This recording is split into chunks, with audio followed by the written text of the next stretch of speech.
Hello, this video is going to walk you through how to solve an equation for one variable.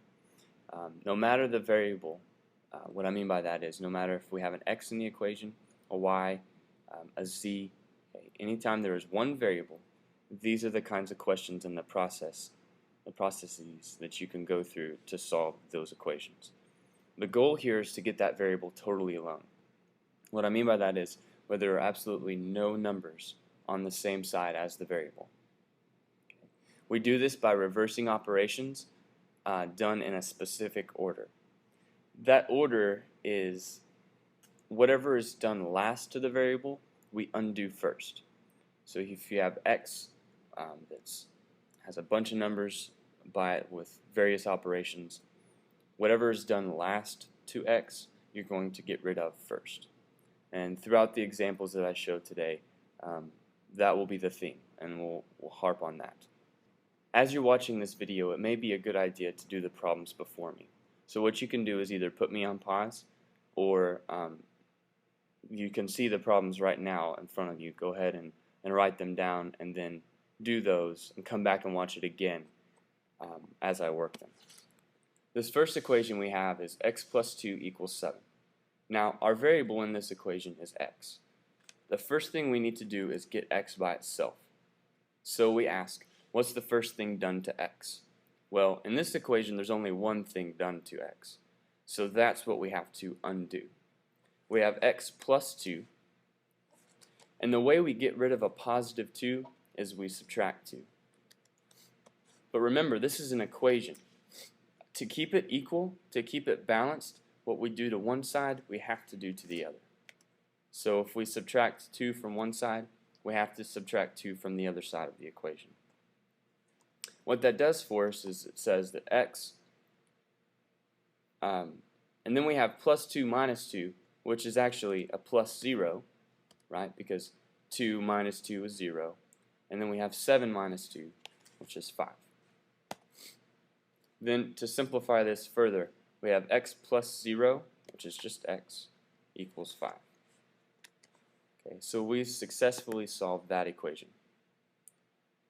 Reversed the operations and found out that x equals 5.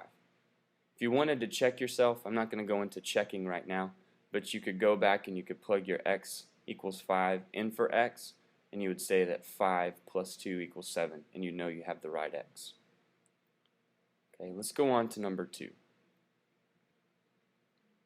For this equation, we have r minus 5 equals 10.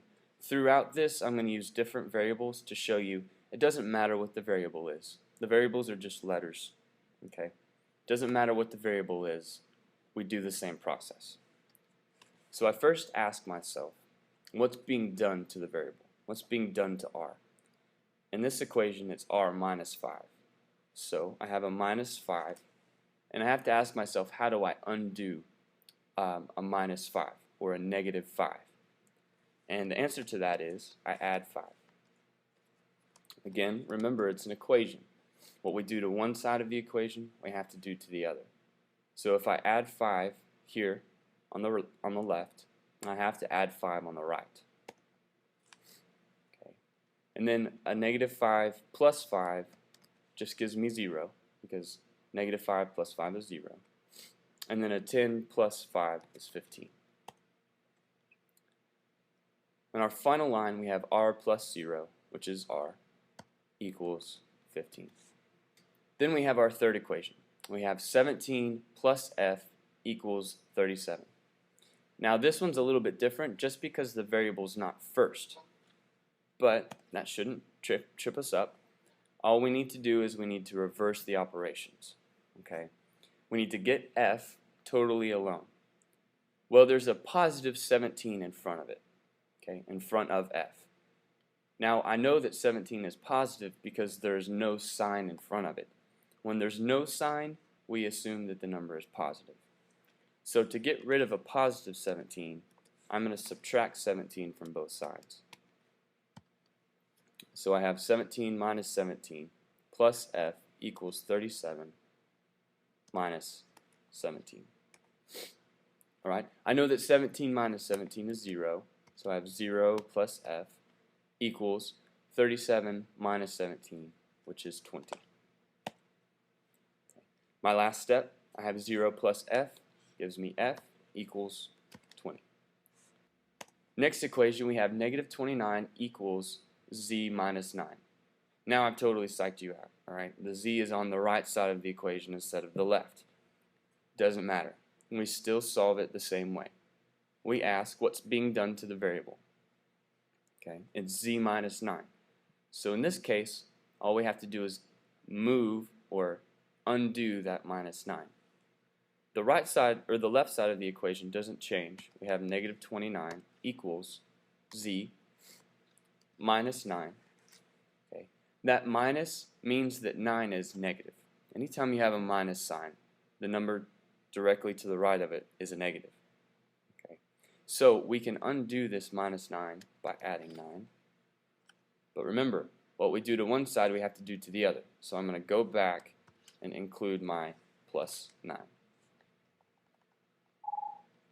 Okay. My next move is to do negative 29 plus 9.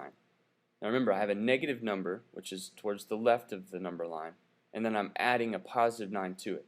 So it's going to increase on the number line, which makes it a negative 20. Then I have z doesn't change, plus 0, because the negative 9 plus 9 is 0. My last step, negative 20 equals z, because z plus 0 is z. Now number 5, we change operations just a little bit. Now we're not dealing with pluses and minus signs. Now we're dealing with multiplication and division.